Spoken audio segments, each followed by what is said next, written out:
Yo l'équipe, c'est Coupure, j'espère que vous vous portez bien. On se retrouve aujourd'hui pour une toute nouvelle vidéo commentée sur le serveur, le serveur bêta, avec du PVP les gars. Alors on va dire au petit, très sincèrement. What the fuck, tu gères BG, merci mon bro, mais par contre là, le tour de l'ENU, what the fuck, le tour de l'ENU Troph, quoi. Il a déchiré, ça je vais couper, il a déchiré les cas flip. Alors les cas roulé de chance, on va voir qu'est-ce qu'il va faire, est-ce qu'il va éventuellement tenter des bluffs? J'en sais rien, roue de la fortune. Les cas flip, bon bah qui est grade 1 également, donc en soi, d'accord, il décide de clean le sac animé. Je sais pas trop ce que les cas comptent faire, ok, il s'en va. Il tente un odorat, il perd un PA, ok. Bon, c'est pas terrible comme odorat. C'est vraiment pas terrible. Alors l'accélération de l'ENU Troph qui... Il y a beaucoup de choses qui se passent dans ce combat, donc j'ai vraiment pas le temps d'en placer une. Est-ce que l'ENU Troph va tenter, bon, éventuellement un debuff, Doppel l'ENU Troph qui est placé, d'accord, pour avoir l'accélération du Doppel au prochain tour. En soi, est-ce que c'était vraiment... Oui, c'était vraiment intéressant de le debuff, sachant que les cas flips, c'était roue de la fortune. Donc c'était vraiment très très intéressant. Là, bon, la cupidité du Doppel l'ENU Troph. Le Doppel l'ENU Troph qui donne l'accélération. Donc là, le Nunu qui a 12 PA. On va voir un petit peu maintenant le tour de l'EK, qu'est-ce qu'il va faire, les gars, c'est un combat qui va à 1000 à l'heure, donc j'ai même pas le temps d'en placer une, ou de vous... Oh, roulette passe-tour pour les nus. Roulette passe-tour juste pour les nus, est-ce que l'EK flip est compté dedans ou pas? Ça, on va le savoir à son tour de jeu, malheureusement, on sait pas savoir si l'EK flip est compté dedans ou pas, à moins qu'il ait une entité alliée sur le terrain et qu'on voit, mais là, malheureusement, gros coup d'Aztec, deuxième coup d'Aztec qui... Ouais, ça va en vrai, c'est... Ouais, les coups en coup critique passent quand même vachement mieux. Et là, l'ENU Troph qui passe juste son tour, juste l'ENU Troph, et l'EK flip qui va pouvoir mettre des grosses patates. Ok, l'EK flip qui fait juste un contre-coup, et qui va pouvoir ne mettre que 2 coups de corps à corps, à moins que... Non, le troisième coup de corps à corps et l'ENU Troph, ouais. Si l'EK flip avait éventuellement fait des gros jets en crit, ça aurait pu passer. Mais là, du coup, l'ENU Troph qui va terminer l'EK flip, à mon avis, assez aisément. À moins que... Oh, le dernier coup qui passe, 80 points de vie pour les cas flip. Et là, l'ENU qui tente le détacle, malheureusement, ça ne passe pas. Est-ce que le Doppel ENU Troph va savoir terminer? Avec les lancers de pièces, c'est pas terrible. Et l'ENU Troph qui décide de quitter le combat. What the fuck, les gars, premier combat déjà, what the fuck sur le serveur bêta. Alors, j'ai pas trop le temps d'en placer une. J'espère à un moment vous trouver une aggro qui va pas à 1000 à l'heure, où je vais pouvoir un petit peu planter le décor, parce que c'est vraiment particulier hein, sur le serveur bêta. Les gars, vous voyez qu'il y a énormément de combats, il y a vraiment blindé de combats. Je vais essayer de vous en trouver un, je vous dis à tout de suite. On se retrouve pour le deuxième combat de la vidéo, un combat Kra contre Kra, les gars. Alors, il faut savoir que là, actuellement, il est même pas 7h du matin, les gars. Il y a 22 combats en cours. C'est la folie. C'est une folie furieuse, hein. Mais il faut savoir, vous voyez, quand bon, là, au niveau des résistances... Voilà, là, sur ce Kra-là, on le voit bien. Au niveau des résistances, les gars, en fait, c'est n'importe quoi. Ils ont, en fait, comme les runes, comme je vous l'ai montré dans la vidéo d'hier, les runes, bah, coûtent que dalle, en vrai. Et donc, du coup, bah, les gens bah, se font des exos, mais dégueulasses, des exos claqués au sol. Mais au moins, ils sont opti. Enfin, opti. C'est là où je dis opti entre guillemets. Ils sont opti niveau PAPM, mais niveau stuff, c'est vraiment pas terrible au niveau des jets. Donc c'est pour ça, moi je pense pas que je vais me faire un personnage, très sincèrement. En tout cas, me faire des stuffs, sachant que ça dure que pour un mois, je vais pas commencer à me casser la tête. Par contre, vous les commentez, franchement, ça peut donner quelque chose, parce que on se retrouve justement, bah là, match-up Kra contre Kra. Alors là, on a le Kra rouge, qui a clairement pris un solide avantage. Bah l'avantage de ce côté-là, hein, c'est connu. En tout cas, on me l'a appris. Et là, vous voyez, le placement, par contre, c'est vraiment pas terrible. Et c'est là où je voulais en venir, justement. Il y a certaines personnes qui, bah, du coup, ont beaucoup plus de facilité, vont avoir beaucoup plus de facilité à avoir des personnages opti, et du coup, qui vont faire du PVP, parce qu'en gros, il n'y a rien à perdre, vous faites du PVP, bas les couilles, bas les steaks, vous perdez ou vous gagnez, de toute façon, dans un mois, c'est fini. Et donc, du coup, on a des gens, bah, de base, axés PVM, de base, axés plus Forge Magie ou quoi que ce soit, qui ne font pas beaucoup de PVP, ou qui n'en font quasi jamais, et qui, du coup, bah, maintenant, se laissent tenter, vu qu'il n'y a rien à perdre, et que les exos, c'est free, et qu'à partir du moment où on arrive à passer un exo, de toute façon, le jet, on s'en bat les steaks. Et donc, du coup, bah, il va forcément y avoir des combats un peu où on va se dire, mais what the fuck, c'est quoi son placement? Comme par exemple le placement du Kra juste avant, où il s'est pris 2 flèches destructrices. Ben ça c'est clairement à mon avis un crack qui ne fait pas, qui n'a quasi jamais fait de PVP, et donc du coup bah, qui ne connaît pas bien bah, ses placements, etc. Et donc du coup il se retrouve bah, voilà, à se faire à peu près no match par un crack qui a lui, en tout cas le Kra rouge, un petit peu mieux compris au niveau du placement maintenant. Est-ce que lui essaye également les stuffs, etc. Bon, bah même s'il essaye les stuffs, en soi, ça n'excuse pas le placement s'il est habitué en PvP. Mais là, il est clairement pas habitué en PvP, et donc du coup, on se retrouve vraiment avec ce genre de personnes, ce type de personnes qui n'ont pas forcément l'habitude de faire du PvP. Par contre, ils cognent, hein, les gars. Ils cognent en chance, ils cognent en chance, ils cognent en intel, ils cognent en agilité. Donc franchement, est-ce que ce serait pas un Kra avec la nouvelle panneau? Bon, j'en sais rien, vu qu'en plus les résistances, bon bah on peut même pas céder d'éventuelles résistances, vu que les jets sont éclatés au sol. Mais et voilà, le Kra qui est le Kra ange, du coup, le Kra rouge qui arrive à gagner, je vais essayer de voir si... Parce que regardez, c'est la folie, hein. C'est folie furieuse. Regardez le nombre d'aggros, c'est what the fuck, il y a blindé d'aggros, c'est un truc de ouf. Je vais quand même essayer de vous trouver un autre combat. Regardez le nombre d'aggros qui vont se lancer en soi. On peut trouver des petites pépites. Regardez, 29 combats, les gars, c'est what the fuck. 29 combats, les gars. Il est même pas 7h du matin, les gars. Là, à l'heure à laquelle je vous parle, il est pas 7h du matin, hein, quand je vous filme ça. Coupure avec un petit cœur. Merci mon poteau, je vais te faire un petit cœur aussi. Ça fait toujours plaisir, hein, les gars, vos petits messages de soutien, hein, je le dis jamais assez. D'ailleurs, n'hésitez pas, hein, ceux qui ne sont pas... Attendez, je vais regarder ça. Un SRAM, les gars, top. N'hésitez pas à tous ceux qui ne sont pas abonnés à vous abonner. Moi, ça me fait super plaisir de voir, en tout cas, la chaîne évolue de ouf. Ça fait vraiment plaisir. Oh là là, l'attaque mortelle. Oh là là, mon Dieu, les coups de dague. Oh, what the fuck. Mais qu'est-ce... Ah, par contre, il a pas poisse. Il a pas poisse le Kra, et le Kra qui va se retrouver au corps à corps du SRAM, mais le Kra, il a perdu 50% de ses points de vie. Hein. Là, c'est le même tour qu'un Eka Flip qui met un full récop. Hein. Oh là là, gros fan, merci mon poteau, ça fait vraiment plaisir. Alors là, le Kra, on va voir comment est-ce qu'il va réussir à se démerder dans son tour. Et donc, ce que je disais, hein, n'hésitez pas à vous abonner à la chaîne. Je vois que la chaîne va vraiment prendre de plus en plus d'ampleur. Ça fait vraiment plaisir, les gars. On représente vraiment le PVP sur Dofus Retro. Et de voir cette chaîne évoluer, ben, ça prouve vraiment que Dofus Retro, ben... Voilà, quoi, c'est pas mort au niveau du PVP, les gars. Et qu'on kiffe toujours autant. Et regardez-moi ça. 29 combats à 7h du mat, les gars. Mais si ça, c'est pas la putain de preuve que le PVP, il est pas mort. Et que sur Dofus Retro, mais il y a toujours autant de gens qui kiffent le PVP. Ça, c'est un truc de fou. Donc voilà, le SRAM qui passe un vie, qui a déjà mis un sérieux tour sur le Kra, un sérieux T1. Alors le Kra, bon, il s'est un petit peu régène avec ses flèches absorbantes. Oh là là, regardez-moi ça, le piège sournois qui fait quand même 200 dégâts. Alors le Kra, il a 18% de résistance. Alors, on va voir un petit peu, il se booste dommage, éventuellement un doppel. Non, il va décider de tenter une flèche explosive, il n'arrive pas à trouver le SRAM. Je ne sais pas, ok, une autre flèche explosive, il trouve pas le SRAM, c'est bien joué, hein, tenter d'essayer de trouver le SRAM avec des flèches explosives. C'est clairement ce qu'il faut tenter. Ok, le tir critique qui passe en crit et donc du coup qui donne 50% de dommages. Le chaffeur fou du SRAM, là le SRAM normalement, il a tout intérêt à le passer en invisibilité d'autrui. Pour éviter, pour déjà que le chaffeur puisse rester en vie de base, hein, pour le don de PA qu'il peut éventuellement donner. Mais en plus de ça, c'est l'invocation qui a, au niveau des faiblesses, qui est pas terrible pour le Kra. En tout cas, c'est vraiment avantageux d'avoir ça sur le terrain, parce que c'est vraiment un sac à points de vie où avec les flèches absorbantes, il va pouvoir vraiment se régénérer. Regardez, il a 10% de résistance, et donc du coup, le Kra, avec des grosses flèches absorbantes, il va pouvoir se récupérer. Regardez, exactement, le Kra gère très bien. Regardez-moi, la régène de points de vie, il vient de tanker quasi deux pièges sournois. Allez, ouais, un piège sournois, un piège sournois et demi, on va dire. Mais, oh, il a trouvé le SRAM. Oh là là, là, le SRAM, il vient de se prendre un coup d'aztèque free, et ok, d'accord.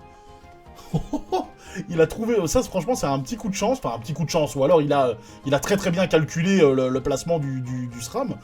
Mais ok, d'accord, il a su trouver le SRAM. Là, le SRAM, par contre, qui va devoir... Ok, un piège mortel. Un piège répulsif. Ça joue réseau, les gars. C'est épique. Oh là là, mais what the fuck, ce tour de fou furieux que le SRAM vient de nous faire, tout en restant invisible, les gars. Un SRAM réseau sur Dofus Retro. Et what the fuck, les gars, ça part en... C'est magnifique. C'est vraiment magnifique. PVP, allez, on va dire non-opti, même si, voilà, c'est... Ouais. Bon, il y a du PA, il y a du PM, mais c'est pas vraiment de l'optimisation à 100%. Et ça joue tactique. Oh, par contre, le crack, il se prend 2 pièges, qui se prend 2 pièges sournois hein, sur son chemin. Là, il a vraiment pas de chance. Il a juste marqué là, marché. Il a juste marché là où il fallait pas. Ok, la flèche d'Imo, par contre, qui ne passe pas. Là, bah, elle passe. Elle arrive à voler le PM. Là, il arrive à se mettre un petit peu à l'abri. Et une flèche absorbante qui passe en échec critique. Ça, c'est vraiment dommage. Parce qu'il aurait pu se régénérer encore pas mal de points de vie. Là, le SRAM, ok, il s'est avancé. Voilà, et bah, il va le terminer. Ok. Le SRAM qui arrive à terminer le crack. Très bien joué de la part du SRAM. Hein. Un chouette petit réseau. Bon, réseau de 2 pièges mortels. Mais qui ont fait vraiment la diff de fou. Donc voilà, bah, t'es top. Franchement, top. Chouette combat. Je vais quand même voir pour un autre combat, les gars. On peut pas se quitter là-dessus. Il y a trop d'agro, putain. Il y a trop d'agro à regarder. C'est un truc de malade. Je vais vous trouver une autre agro. Je vous dis à tout de suite. On se retrouve encore une fois, les gars, avec du SRAM contre de l'Eka Flip. Le SRAM en 16-7. Alors, l'Eka qui dit qu'il lag. Est-ce que le SRAM en fait... Ok, d'accord. Le SRAM qui la joue en dag. Qui la joue au dag, qui arrive à mettre des dagues graisseuses, hein, je pense, qui arrive à faire quand même pas mal de dégâts, mais c'est pas, ouais, c'est pas ouf non plus. Alors, roulette de chance, bah, ça va surtout être utile pour l'Eka Flip, qui la joue force, hein. L'Eka qui la joue force, qui met des gros destins d'Eka Flip. Et le dernier, le récop qui passe, oh là là, le premier tour de l'Eka, il vient de fracasser le SRAM. Oh, et le récop, vous voyez, la ligne terre passe beaucoup plus, allez, c'est hardos, hein, c'est vraiment hardos. Alors, on va voir le tour du SRAM, hein. Il va devoir... ouais, non, passer invisible, ça sert à rien. Il faut absolument qu'il poisse, hein. Il faut que le SRAM joue sa poisse. Et il joue pas sa poisse. Ouais, ça, à mon avis, c'est un joueur qui a pas trop l'habitude de jouer, à mon avis. Oh, là, roulette force. Oh, roulette force. Regardez le destin des K-Flip. Oh non, il tente des récops. Enfin, ouais, non. Oui, ok, ça passe. Tant mieux pour lui. Il faut qu'il... Il va retenter peut-être un récop. Ah, ça passe pas, dommage. J'aurais bien aimé voir une griffe joueuse. Voir combien la griffe joueuse aurait tapé, aurait roxé avec la roulette force, les gars. Mais déjà là, la grosse patate, le SRAM, là, il vient de se prendre une grosse patate. Et le SRAM qui n'est plus qu'en 5 PM, bah forcément, il y a deux destins des K-Flip qui sont passés. Donc là, du coup, bah, le SRAM qui se retrouve un petit peu niqué. On va voir qu'est-ce qu'il va tenter. Est-ce qu'il va tenter des coups de dague ou pas? Ah, très bien. Jesus Christ. Bas les couilles. L'attaque mortelle à moins 1000 sur la chance des K-Flip. Emballer, c'est pesé, on n'en parle plus. What the fuck, les gars, c'est des combats insane. Bon, bah, je vais essayer. Oh, il y a Mescalina, là, le Kra grade 10, qui arrive enfin à sortir sur la map aggro. Bah, quand il n'est pas grade 10, c'est sûr et certain que ça sort un peu plus facilement. Je vais quand même essayer de vous trouver un autre combat, les gars, pour terminer la vidéo, et je vous dis à tout de suite. On se retrouve pour le dernier, normalement le dernier combat de la vidéo. Maintenant, je sais pas, je vous avoue les gars, il y a tellement de combats, j'ai même pas envie de m'arrêter. J'ai envie de continuer à commenter. Et même si la vidéo, on s'en bat les reins qu'elle fasse 30 minutes, bat les couilles. Alors, je viens pas de te battre, toi, non. Bah, c'est possible que le Kra veuille prendre sa revanche, hein, du coup. Il a déjà mis un sacré tour au Xelor. Et on est sûr et certain, bah, Kra contre Xelor, ça se joue souvent à l'Arachne, hein, les gars, on est bien d'accord. Là, je pense qu'on l'a déjà tous compris, surtout dans les vidéos avec mon Xelor, où on a bien pu voir l'importance de l'Arachne sur le Xelor. Ok. Le Xelor qui décide de dévouement directement son Doppel. Ok, d'accord. Bon, c'est une façon de jouer, c'est sûr que... bon, le Doppel, pendant les 2-3 tours après, il va pas pouvoir mettre... il va pas mettre de démotivation sur le Kra, il va préférer mettre 3 aiguilles. Mais maintenant, le T1 du Doppel Xel va être vraiment très efficace, donc c'est une façon de voir les choses, franchement. Les deux façons de jouer se valent. Le Xelor qui arrive à bien se protéger en diagonale par rapport au Kra. Le Kra qui devrait normalement avoir le Xelor en descendant, parce que là, ouais, là... on a le Doppel Xel par contre, voilà, qui met la totale. Hein, la protection aveuglante, le cadran, la démotivation, qui tape avec quelques aiguilles. Là, le Kra qui devrait avoir la ligne de vue en descendant. Normalement, il doit l'avoir. Hein, ok, d'accord, il préfère monter. Ok, il va peut-être tenter l'Arachne. Tir critique, ça va tenter l'Arachne. Est-ce que ça passe ou pas? Elle passe, ça passe, ok d'accord, le Xelor qui se retrouve un petit peu... Ouf, ouais, non, bah les couilles, hein. L'Arachne et le Schaffer qui passent, très bien, lui il s'en bat les reins, allez hop, ça part sur tic et tac, hein, Schaffer et Arachne, oh, le Schaffer qui donne 2 PA, est-ce que l'Arachne du coup va débuff? Et l'Arachne qui ne débuffe pas les gars, l'Arachne qui va préférer faire 2 croûtages. Donc du coup, le Xel qui n'est pas debuff, donc là maintenant, bah, son but ça va être de clean l'Arachne le plus vite possible, hein, pour avoir ses boosts, hein, sachant que là il est toujours en 16 PA, 9 PM, il a toujours la protection aveuglante du Doppel. J'espère pas d'échec critique pour lui. Normalement, bon, avec une gélure éventuellement, il pourrait faire la différence. Donc d'accord, il préfère faire un flétrissement pour assurer. Très bien joué de la part du Xelor. Là, le crack, il se retrouve vraiment dans la sauce. C'est vraiment dommage pour lui, hein, parce qu'il avait vraiment réussi à sortir la rack. Là, il a eu le petit coup de réussite. Ok, d'accord, le Xelor qui empêche un petit peu les cadrans de mettre les faiblesses, mais bon, c'est pas très très grave. On va voir le crack qui va, à mon avis, tenter une flèche de dispé, ou éventuellement une flèche de recul, ou une libération. Putain, mais ta gueule! Mais tu peux pas fermer ta gueule, putain, mais c'est pas vrai! Voilà. Donc, le crabe, voilà. Oui. C'est quand même tendu hein, d'essayer de détacler comme ça, sachant que le Xel, à mon avis, doit quand même avoir mis quelques stats. Ah, il décide de claquer sa libé quand même. À moins d'éventuellement mettre une carotte, mais non, ok, bon. Je sais pas trop pourquoi il claque sa libé, mais comme je l'ai dit, c'est peut-être un gars qui de base joue PVM et qui se dit, bon, on est sur le serveur bêta, bas les steaks en vrai, je me tente en PVP, sachant qu'en plus, les jets des exos, on s'en bat clairement les couilles. Là, on va voir un petit peu le Xelor. Attends, le Kra qui la tape avec quel corps à corps? J'ai pas bien vu le corps à corps du Kra. Par contre, le Xelor lui bagatterelle, hein. Il la joue sécure. Que le Kra, peut-être que là, même, il est en train de tester les nouveaux stuff et qu'il dit, les couilles du... les couilles du gameplay en soi. Mais bon, tenter, c'est sûr que le corps à corps, l'arc, c'est sur 3 lignes, il me semble. Et bon, tenter 3 lignes sur un Xelor, tenter un corps à corps sur 3 lignes, ou même un sort hein, sur plusieurs lignes, contre un Xelor qui est sous protection aveuglante et sous contre, c'est quand même vachement tendu. Alors là, le crack, il va peut-être tenter, voilà, de prendre un petit peu la distance avec le Xelor. Et d'essayer de fuir, hein. Il faut absolument fuir ses cadrans en tant que Kra. Après, la grosse flèche XP, les gars, à moins 600, ouais, ça pique, hein. Ça pique. Là, le Xel qui va devoir, à mon avis, claquer sa momification. Ah non, ok, d'accord. Protection aveuglante du Xelor, donc là, on a un Xel qui joue quand même bien sa classe, hein. Jouer sa protection aveuglante T4, les gars, c'est qu'il a bien capté que sa protection aveuglante du Doppel, du coup, était terminée. Donc on a un Xel qui a l'air de bien maîtriser sa classe, en tout cas, pour l'instant, il fait pas beaucoup d'erreurs au niveau du gameplay. Et il tente sa momification, bien joué, hein, une fois qu'il a utilisé tous ses PM, vu que la momification retire un PM, donc si on l'ajoute directement sur la case sur laquelle on débute notre tour, forcément c'est moins bien se déplacer. Bon, ça reste assez logique, même si des fois, par faute d'inattention, on peut faire l'erreur. Et là, le Kra, il faut qu'il s'éloigne de ses cadrans, mais qu'il puisse toujours avoir une ligne de vue pour se régène, parce que c'est toujours intéressant hein, de pouvoir se régène sur les cadrans, sachant que maintenant le Xel est quand même sous momification, et que pour faire des dégâts sur un Xelor sous momification, les gars, il faut se lever tôt, à moins de vraiment la jouer à steak, ou la jouer une classe vraiment full bourrin. Je veux dire, un sacrieur avec une punition peut passer au-dessus et faire quand même quelques dégâts, ou vraiment à la steak, ça peut vraiment faire la différence aussi. Alors, voilà, des flèches, regardez, les flèches absorbantes à moins 500, forcément, hein, les 35% de faiblesse des cadrans aident bien.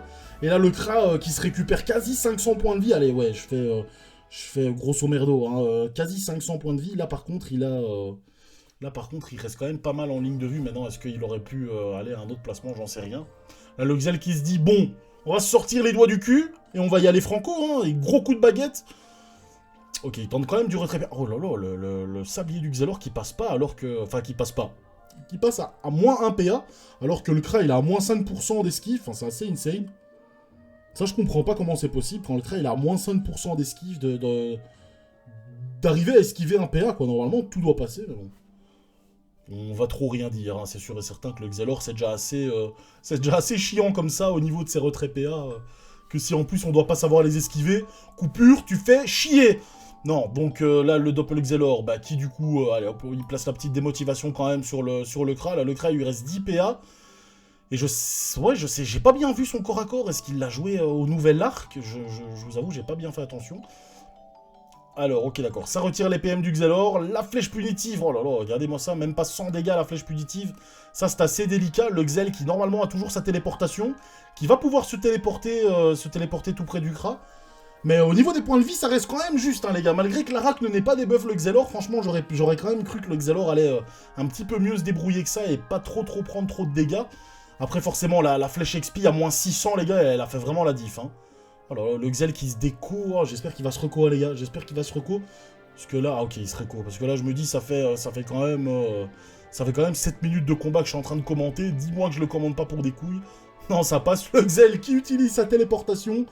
Assez logique. Et là, il va... Ok, il tente pas 3 coups de corps à corps. J'aurais éventuellement tenté les 3 coups de corps à corps.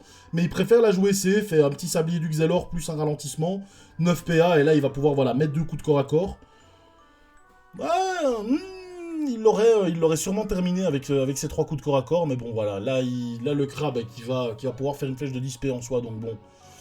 C'est pas non plus... voilà, le cadran derrière le Xelor, c'est pas non plus très très utile. Maintenant, est-ce qu'il avait un autre endroit pour le mettre? Ouais, bon, ok. Le Kra enfin ouais, il lui reste quasi rien comme point de vie. Il lui reste 8 points. 8 points de vie. Et là, le Kra qui arrive à détacler cette fois-ci, donc... le petit sourire, ce petit sourire, il est juste épique, hein, les gars, ce smiley. Il est juste épique. Et regardez, la flèche absorbante qui fait quand même toujours la différence. Et là, le crack, il va quoi? Il va retenter du rock sur le Xelor, il a éventuellement une XP, ou... Non, il décide de quitter, bon, en soi, à 8 points de vie à un moment, je pense que tu sais que c'est mort. Donc, voilà, bah écoutez, je pense qu'on va terminer la vidéo là-dessus, là, on est sur une bonne longueur de vidéo, on est top, on est tip top. Donc voilà, n'hésitez pas à me dire en commentaire si jamais ça vous a plu, ce genre de petite aggro sur le serveur bêta. Et je vous dis à la prochaine pour une nouvelle vidéo, les frérots. Bisous!